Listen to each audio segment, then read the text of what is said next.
n'est pas en vain, ce n'est pas par hasard. Dieu savait le pourquoi tu devais être là. Parce qu'il y a une parole envoyée spécialement pour toi, pour te bénir. Alléluia. Amen.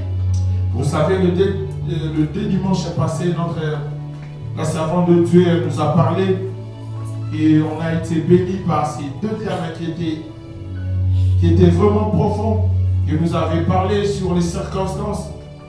Et le dimanche passé, elle nous a parlé aussi sur invoque-moi, je te répondrai. Amen. Alléluia. Amen.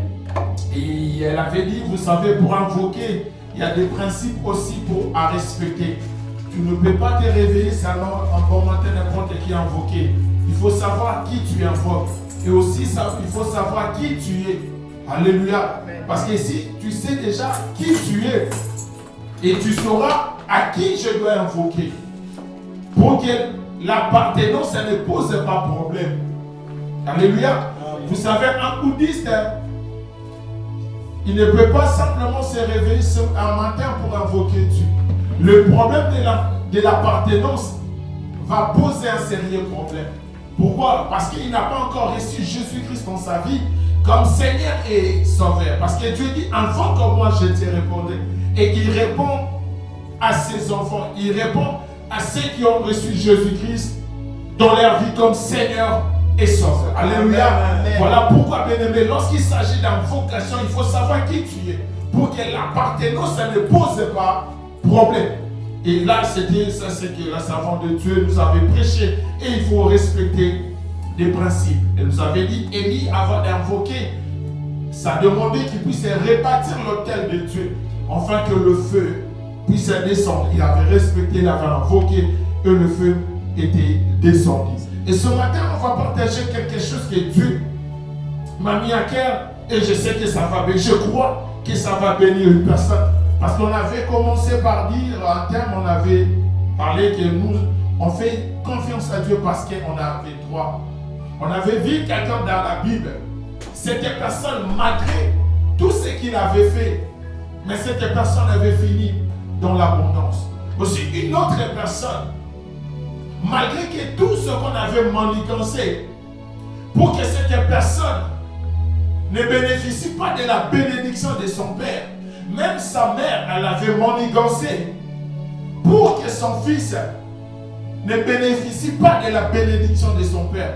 Mais la Bible nous montre que cet homme a fini dans l'abondance. Malgré qu'il a été écarté par les hommes, mais cet homme a fini par l'abondance. Vous savez, ce matin, je suis venu parler et dire à une personne, tu es destiné à vivre une vie d'abondance. Amen. Et tu es destiné à vivre une vie glorieuse. Amen. Et cette vie glorieuse, cette vie d'abondance, tu vas les vivre paisiblement. Parce que la Bible nous dit, tel qu'il est, tel que nous sommes. Amen. Tel que Jésus est, tel que nous sommes. Amen. Amen. C'est-à-dire que tu es destiné à vivre une vie glorieuse.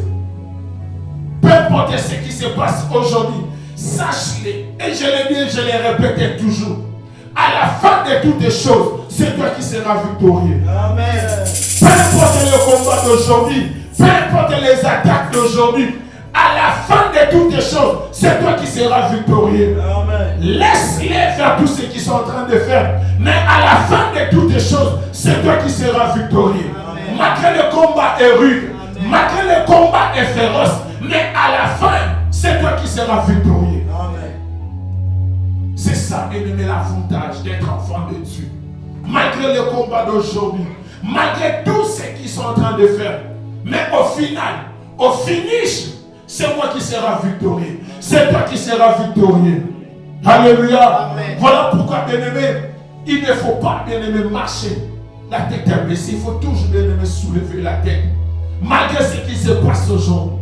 Malgré ça fait déjà 2 mois. Mais sache-le, Dieu n'a pas encore dit son dernier mot. Pourquoi? Parce que nous sommes rattachés à lui. Parce que tu es rattaché à ce Dieu-là. Alléluia. On va lire la parole rapidement, ensuite on va continuer. On va lire le livre de Jean chapitre 15, verset 1 à 5.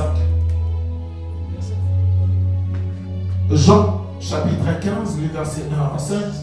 Ensuite, une autre personne peut nous trouver trouver Matthieu chapitre 7, le verset 11. Jean chapitre 15, le verset 1 à 5. C'est bizarre, je me suis réveillé avec une voix cassée là. Est-ce qu'on peut s'élever pour honorer la parole de Dieu?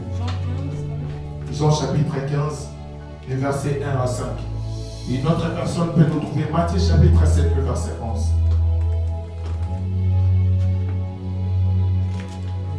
Est-ce qu'il y a quelqu'un qui nous a trouvé?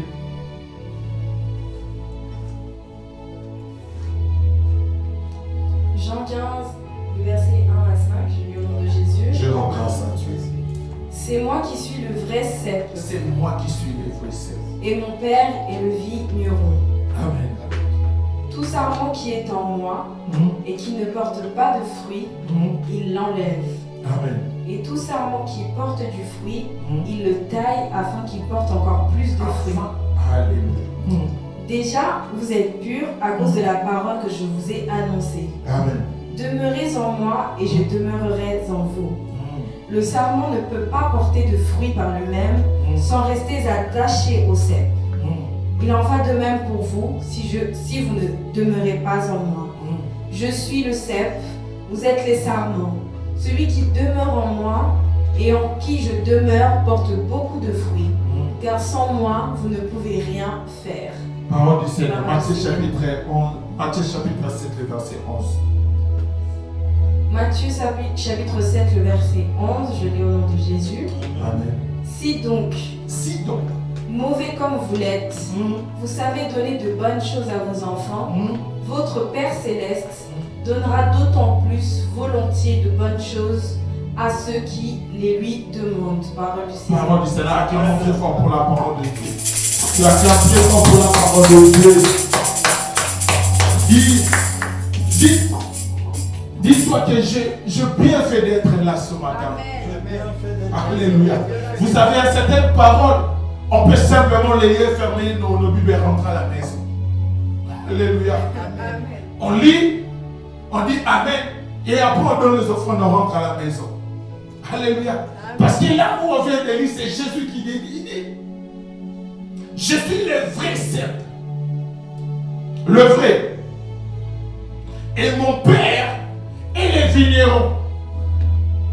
Mais dans le verset 2, il commence par dire, parce que moi j'avais voulu que Jésus renverse l'ordre, mais il a commencé à dire que je suis le vrai cep, mon Père est le vigneron.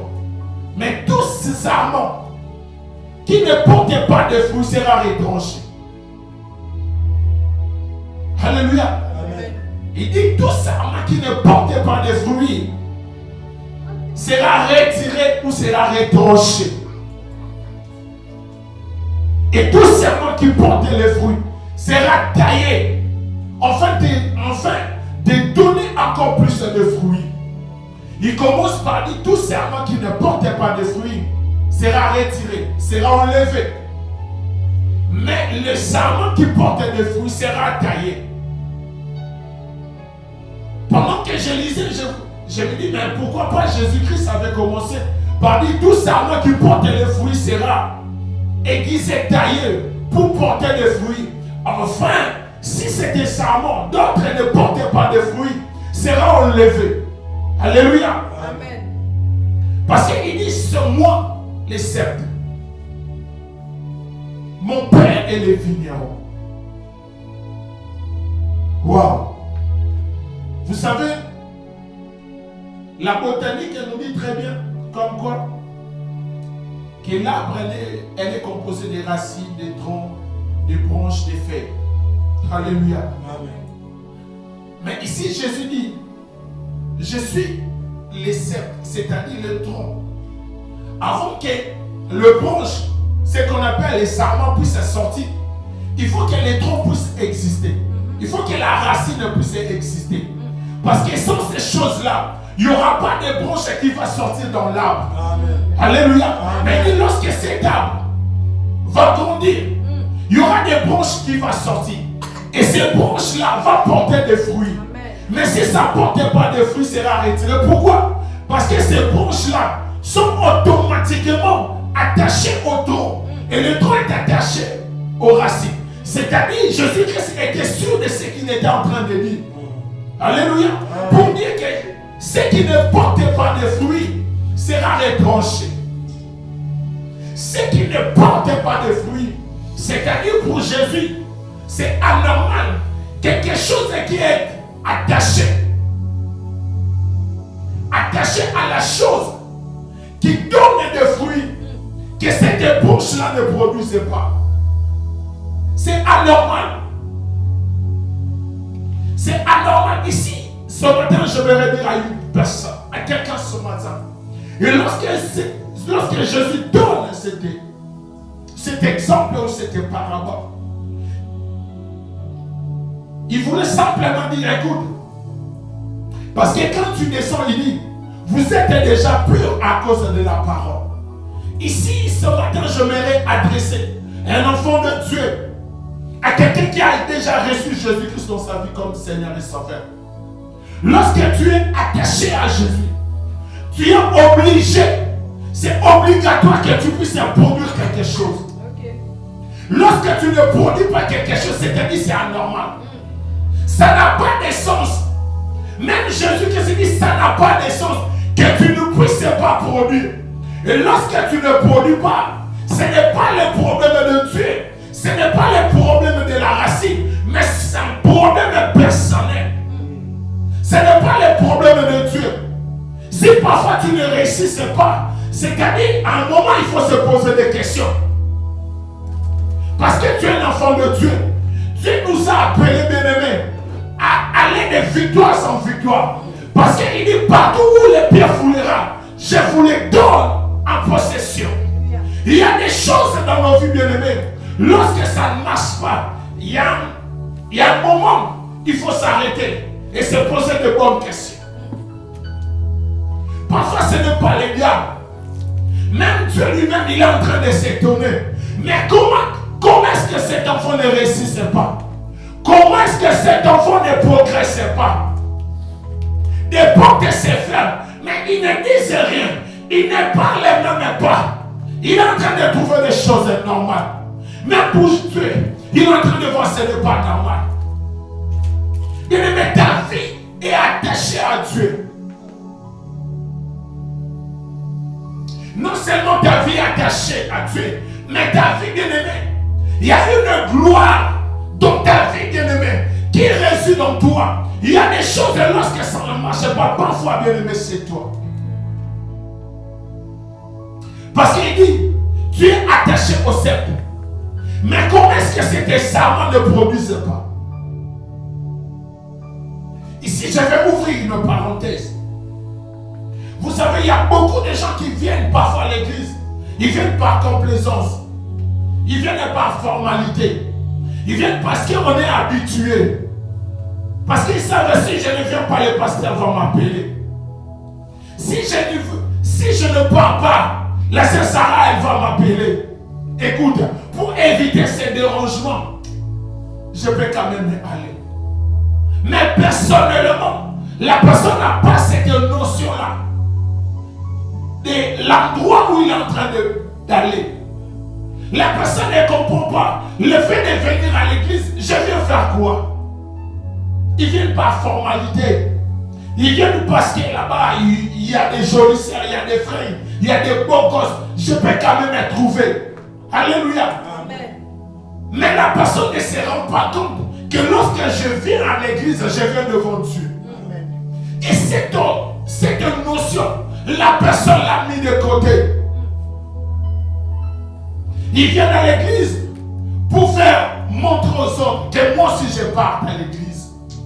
Mais consciemment, la personne, il est en dehors de l'église. Physiquement, on le voit. Mais spirituellement, la personne n'est pas là.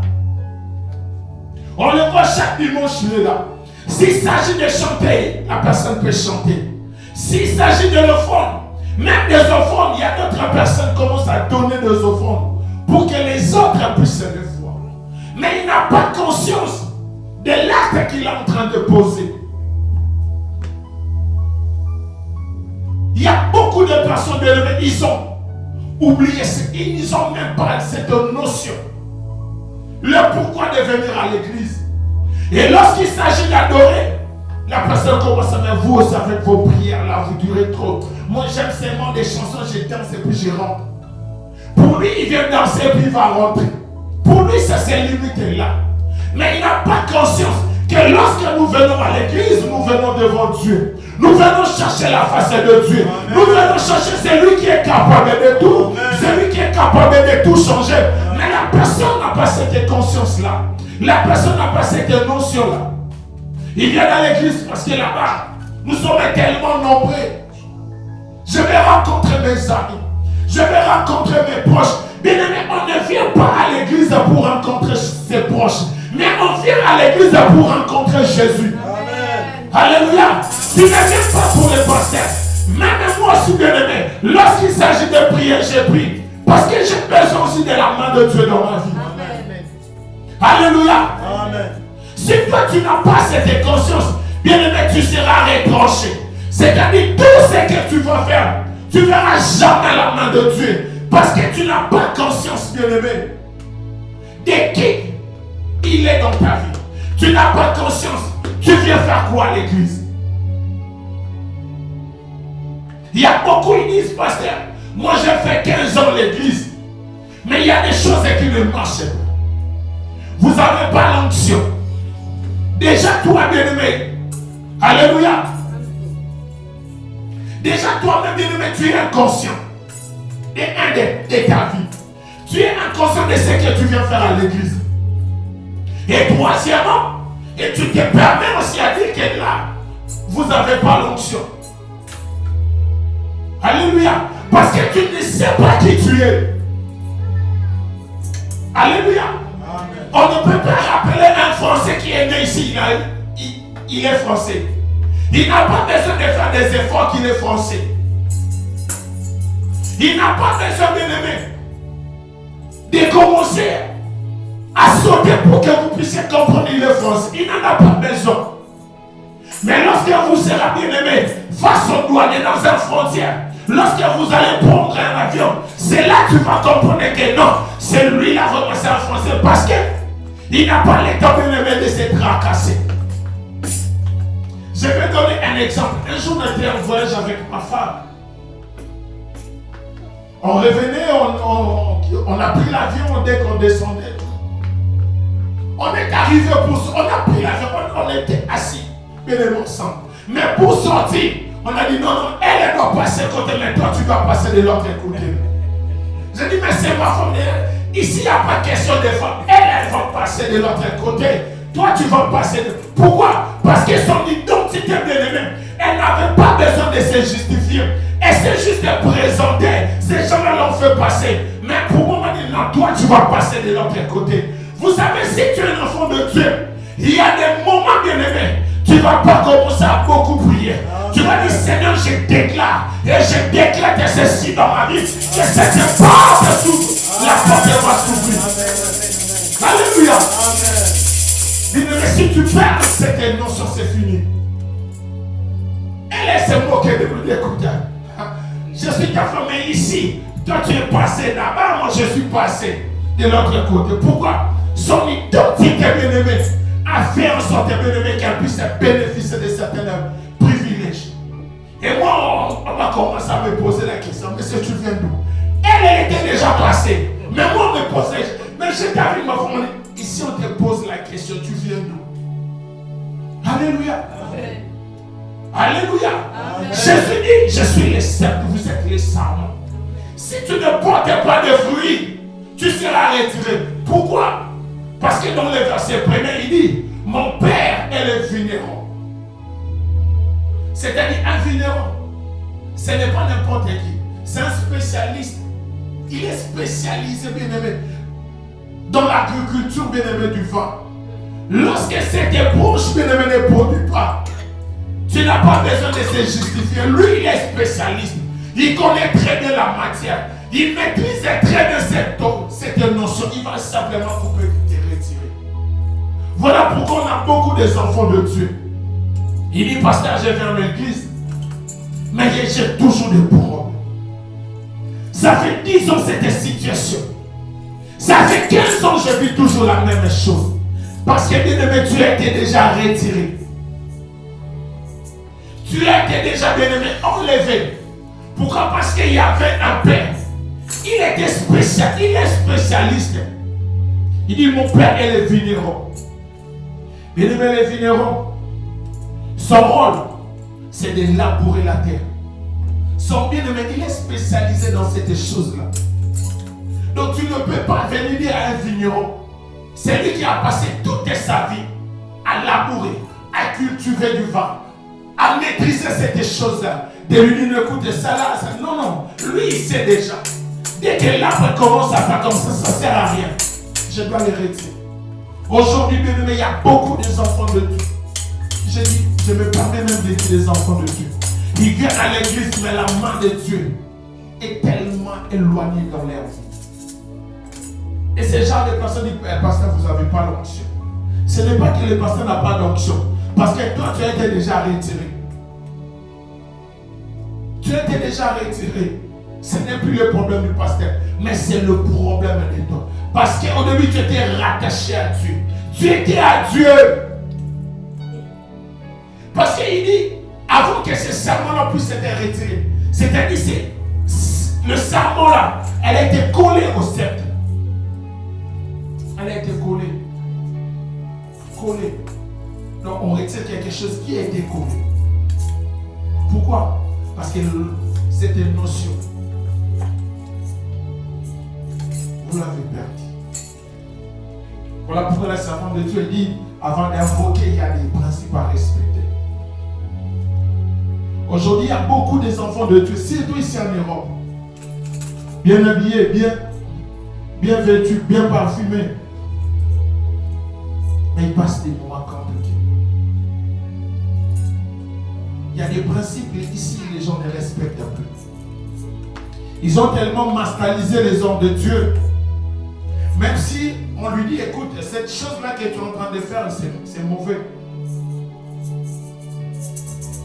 Il peut te donner une réponse que dans ta vie, tu ne vas jamais plus lui adresser la parole. Et cette personne-là, devant les gens, ils peuvent se vanter. Moi, on ne joue pas avec moi. Moi, quand tu me dis tac tac, c'est bien tac tac. Continue à répondre. Continue, c'est bien, continue. Mais ta vie va rester comme ça. Tu ne verras pas la main de Dieu. La gloire de Dieu ne va pas se manifester. Dieu a fermé le ciel pour toi. Pourquoi? Parce qu'il dit, je suis derrière la parole de mes serviteurs pour l'accomplir. Alléluia. Lorsqu'il s'agit de ses serviteurs, Dieu se déploie afin de manifester sa gloire. Parce qu'il va se dire, lui là c'est mon serviteur. Comme il a déclaré, comme il a décrété, moi Dieu je dois me manifester.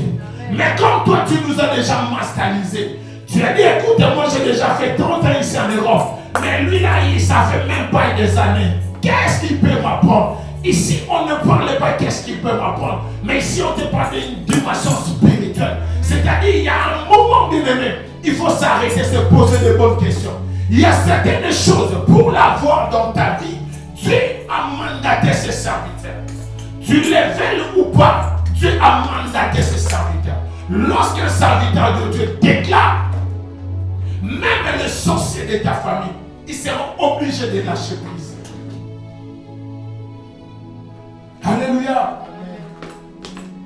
Dieu dit, le serment qui ne portait pas, le serment qui ne portait pas de fruits sera enlevé, retranché, retiré. Imagine-toi bien aimé si Dieu te retire. Ta vie sera comment? Ta vie, bien-aimé. Ta vie. Ta vie, bien-aimé, sera comment? Tu viens à l'église, mais c'est ton notion. Déjà, non, en plus, c'est ton notion. Tu pars à l'église, est-ce que tu as conscience? Tu es conscient que lorsque nous venons ici, c'est pour chercher la face de Dieu. Alléluia. Amen. Lorsque nous venons ici, c'est pour chercher la face de Dieu. Lorsque tu es ici, bien-aimé, c'est pour chercher la face de Dieu. Dieu, parfois, je ne dis pas que c'est mauvais. Les églises qui sont pleines, ce n'est pas mauvais. Mais qu'est-ce que Dieu nous dit dans le livre de Matthieu chapitre 18? Il dit, là où 2, 3 sont réunis à mon nom. Alléluia. Amen. Mais si toi tu n'as pas conscience, tu dis non mais écoute, là-bas ils sont que ça. Ah non. Moi je dois aller là où quand j'entre, il y a des étouffements. Moi j'aime comme ça. Mais tu as oublié. Voilà pourquoi on nous dit que mon peuple est péri. Pourquoi? Parce qu'il lui manque de la connaissance. Si tu n'as pas de la connaissance, excellent fond de Dieu, tu vas commencer à errer. Tu vas commencer à changer des églises, des pasteurs, jusqu'à ce que tu vas tomber sur un sataniste qui va pourrir ta vie et tu vas aller en enfer. Alléluia. Pourquoi? Parce que toi tu as besoin de voir Dieu comme si c'était un Netflix. Tu changes les... Ah non, moi je veux ça. Non, bien aimé, ce n'est pas... Il faut d'abord commencer à comprendre qui tu es. Tu es qui? Tu veux faire quoi? Lorsque tu comprends ces choses, la gloire de Dieu va se manifester. Amen. Parce qu'il dit là où 2, 3 sont réunis en mon nom, moi Dieu je suis là. Amen. Tu n'as pas besoin, bien-aimé, d'avoir des instruments comme si on veut jouer un concert, bien-aimé, au Zénith. Dieu ne dit pas là où il y aura un clavier, là où il y aura des batteries, là où il y aura des bassistes, là où il y aura des accompagnants. Si seulement si l'orchestre est complet, dans ces moments-là, moi je suis là. Non, Dieu il dit là où 2, 3 sont réunis à mon nom, je suis là parmi eux. Amen. Alléluia. Amen. Lorsque tu as cette notion-là, tu ne vas plus commencer à se poser tant de questions. Tu vas dire, Seigneur, je suis devant toi. Je suis dans ta maison. Je veux que tu puisses te manifester dans ma vie. Voilà pourquoi le servant de Dieu nous a parlé des circonstances. C'était femme. Pendant que Jésus partait, il était aussi accompagné de ses disciples. Mais il y avait une femme, pendant 12 ans, elle souffrait. Et cette femme, elle avait juste à toucher. Même ses disciples disent, mais maître, il y en a beaucoup de gens qui te touchent.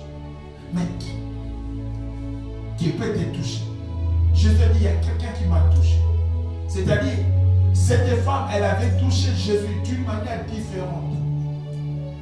Pourquoi? Parce qu'il y avait la foule. Mais elle avait une autre conception. Elle se disait en elle-même, c'est seulement si je touche, je serai guéri. Pendant que d'autres partaient par engouement, pendant que d'autres suivaient la foule, pendant que d'autres allaient juste par plaisir, juste par envie de voir Jésus. Mais elle avait un objectif. Elle se disait, si seulement si je touche, je serai guéri. Et lorsqu'elle avait touché, la Bible nous dit que cette femme, elle a été guérie. Et Jésus s'arrêtait. Il posait la question, qui m'a touché? Imagine-toi, bien-aimé, il y avait une foule immense. Mais Jésus dit, qui m'a touché? Malgré donc, c'est-à-dire, il y avait une foule énorme. Même ses disciples, ces jours-là, suivaient juste le mouvement, suivaient juste la foule. Pendant que les gens priaient, il y avait aussi d'autres, il est là, il est en train de passer. Mais cette femme en elle, il disait non. Pendant qu'elle suivait la foule, mais moi j'ai une objectif, je vais simplement toucher. Amen. Alléluia. Amen. Si tu suis la foule, mais un jour, tu vas te retrouver seul. Accablé de problèmes, des situations compliquées. Tu vas te retrouver seul. Viens à l'église avec un objectif précis. C'est quoi l'objectif? Vous savez, tu es un homme, un ayant droit. C'est ça le temps de ce matin. Tu es un ayant droit. C'est-à-dire, il y a des droits qui t'appartiennent. Un ayant droit, il n'a pas besoin de se justifier. J'ai donné l'exemple ici. Comme Naïe, il n'a pas besoin de se justifier qu'il est mon enfant. Alléluia. Il n'en a pas besoin. Même si moi, son père dit qu'écoute, tu n'es pas mon fils. Il y a des gens tout autour de moi, ils vont dire, ben pasteur, calme-toi un moment. Calme-toi, pasteur. Tu ne vois pas le visage, tu ne vois pas là. Pasteur, non. Alléluia. Mais lui, il ne va même pas se justifier. Parce qu'ici, qu'il est mon fils. Excellent enfant de Dieu, tu es un ayant droit. Tu as des droits qui t'appartiennent. Et tu dois bénéficier de cette chose-là. Il dit le serment qui ne porte pas de fruits sera retiré, sera retranché, sera enlevé. Et ne sera pas enlevé par n'importe qui. Parce qu'il y a un Père, c'est lui le Seigneur. Le Père connaît nos vies. Il n'y a rien, bien-aimé, qui reste caché devant Dieu. C'est un Dieu, bien-aimé, qui voit tout. Et il connaît tout. Même si tu te caches, là où le pasteur ne peut pas te voir, sache-le, Dieu te voit. Même si, bien-aimé, tu quittes un masque, tu vas même, bien-aimé, à Colombie, Dieu va te voir. Et il connaît tout. Et il sait tout. Dieu connaît tout, il sait tout. Mais le problème, bien-aimé, on a perdu cette notion. On a perdu la conscience que lorsque nous venons à l'église, nous venons pour Dieu. On a perdu cette notion que lorsqu'il s'agit de la prière, je dois être concentré. Les gens, ils ont perdu cette. Parfois, ça arrive, bien aimé, en pleine prière, en pleine modération. La personne touche son téléphone, touche WhatsApp. Il m'a envoyé. Il m'a envoyé pas. Bien, on se moque par le Dieu. Alléluia. Aujourd'hui, on a beaucoup privilégié notre téléphone. Il a pris tellement de la place. Même en pleine église, même en pleine prédication, les gens se permettent d'utiliser les réseaux sociaux.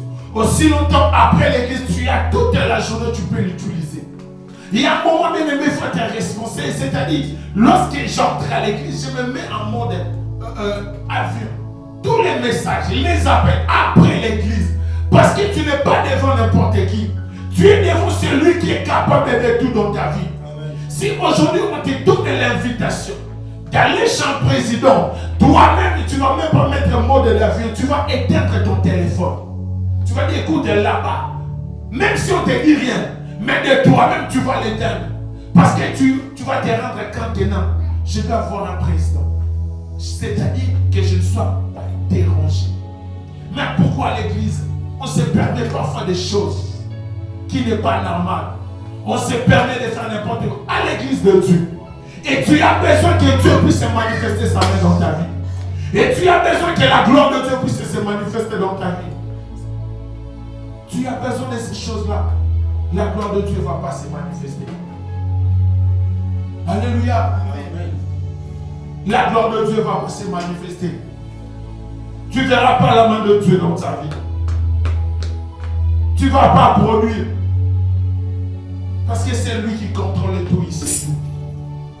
Mais il dit, si un serpent porte des fruits, il sera taillé afin de donner encore plus de fruits. C'est-à-dire la personne qui a la conscience de qui il est, qui est Dieu. Lorsqu'il vient dans l'église, il sait à qui je viens, à qui je prie. Il sait lorsqu'il s'agit d'invoquer. Il sait, j'invoque un Dieu puissant.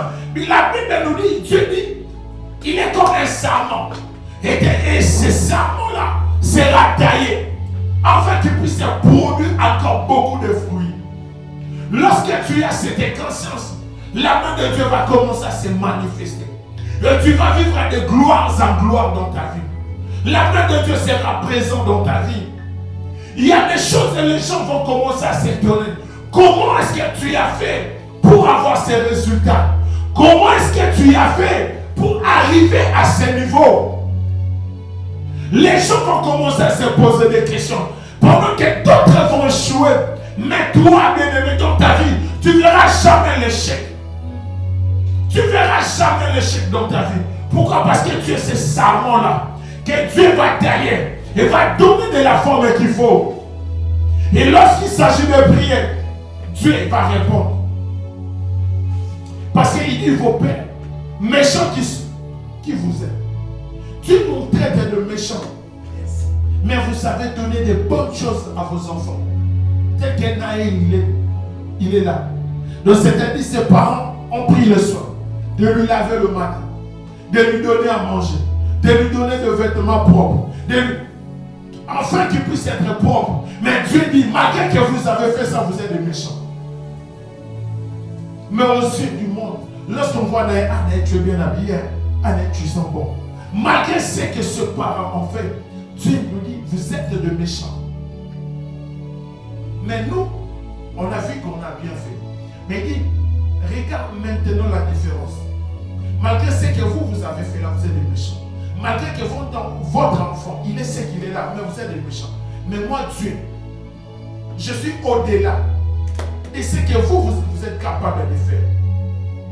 Méchants qui vous êtes, mais vous savez donner de bonnes choses à vos enfants. À combien plus forte raison, moi, votre Père qui est dans le lieu céleste. Alléluia. Amen. À combien plus forte raison, moi, Dieu qui est dans le lieu céleste. Bien aimé, voilà pourquoi ce matin, je te dis, tu n'es pas n'importe qui. Tu es destiné à vivre une vie glorieuse. De vivre des gloires en gloire. Malgré les combats. Malgré, bien aimé, les choses qui peuvent t'arriver. Mais tu es destiné à vivre une vie glorieuse. Pourquoi? Parce qu'il y a un Père qui voit tout, qui contrôle tout. Il dit, il est là. Il va te défendre. Parce que lorsque le Père défend son enfant, mais lui, il défend plus qu'un Père. C'est-à-dire, il va prendre soin de toi aujourd'hui, il va prendre soin de toi demain, et il va prendre soin de toi, bien-aimé, concernant ton avenir. Il n'est pas n'importe qui. Tu es un ayant droit.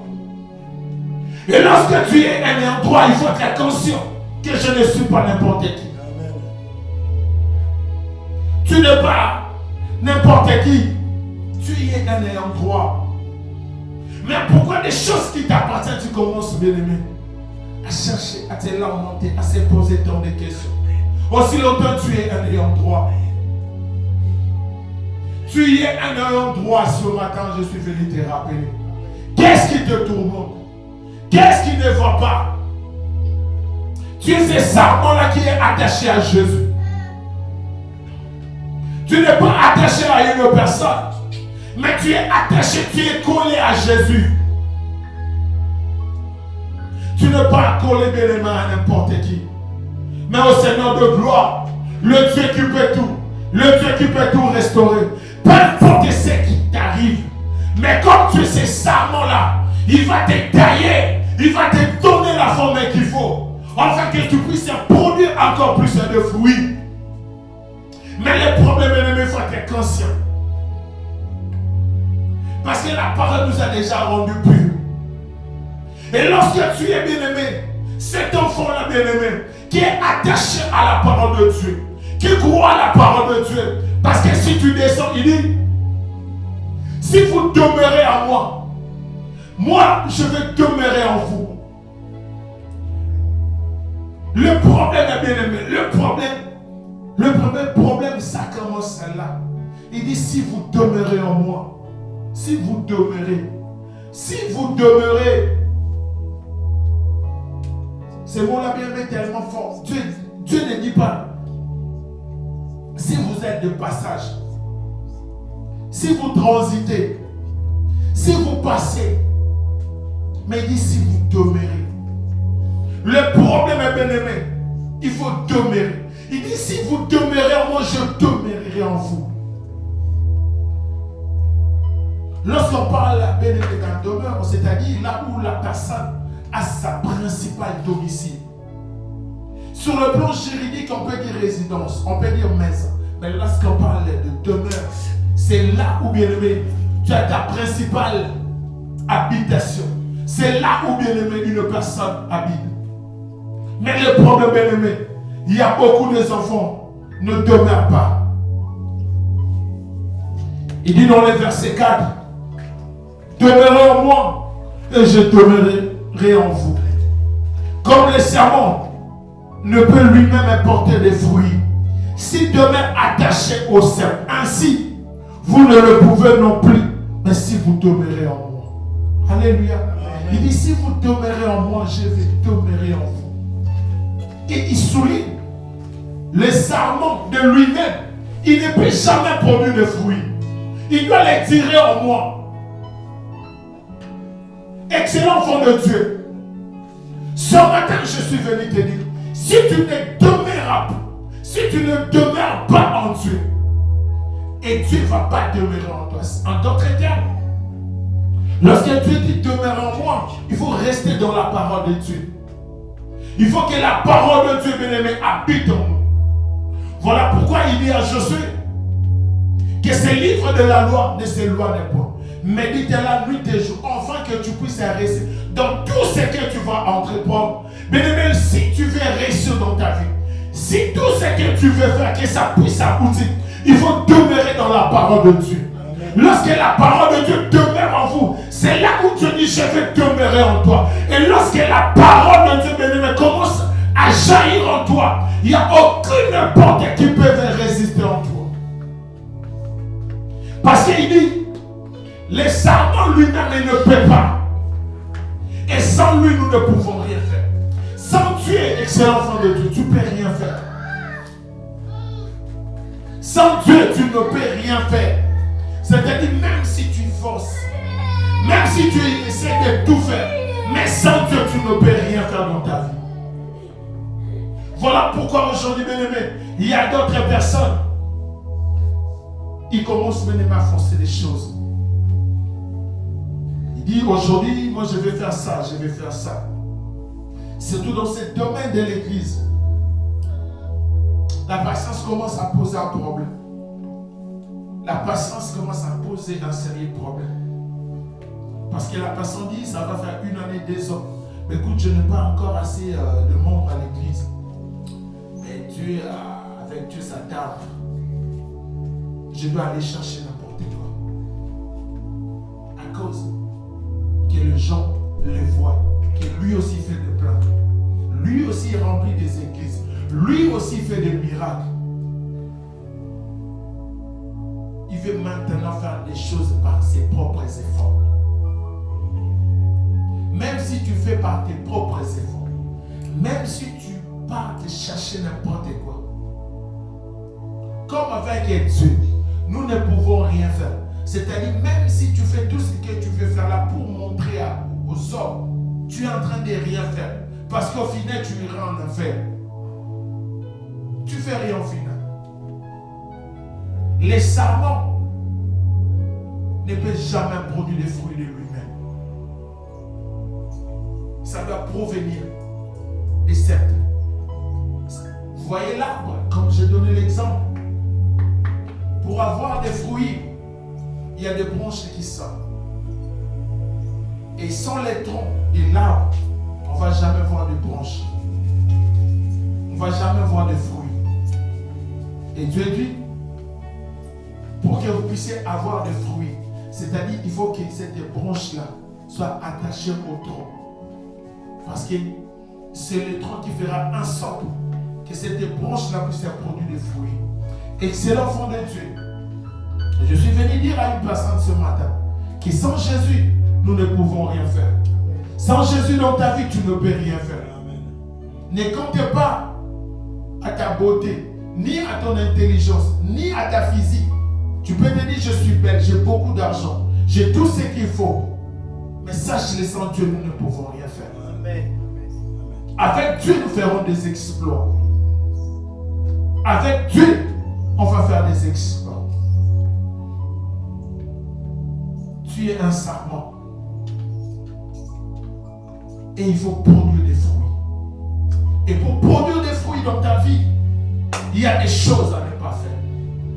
Il y a des choses à mettre de côté. Il y a des choses à éviter. Le sarment, bien-aimé, il est attaché à Dieu. Et lorsque nous sommes attachés à Dieu, qui est la parole vivante, c'est-à-dire on doit se conformer par rapport à la parole. Qu'est-ce que la parole nous dit? Et lorsqu'on va se conformer par rapport à la parole, c'est en ce moment-là, Dieu dit, je vais demeurer en vous. Et lorsqu'on va être conforme à la parole de Dieu, c'est en ce moment-là, on verra la main de Dieu. C'est en ces moments-là, bien-aimés, il y a des portes qui vont s'ouvrir dans nos vies. Et tout ce que nous sommes en train de chercher, et lorsque nous sommes attachés, il y a des choses, ça va provenir. Tellement on ne fera pas des efforts. Parce que Dieu va faire ensemble que nous puissions l'avoir.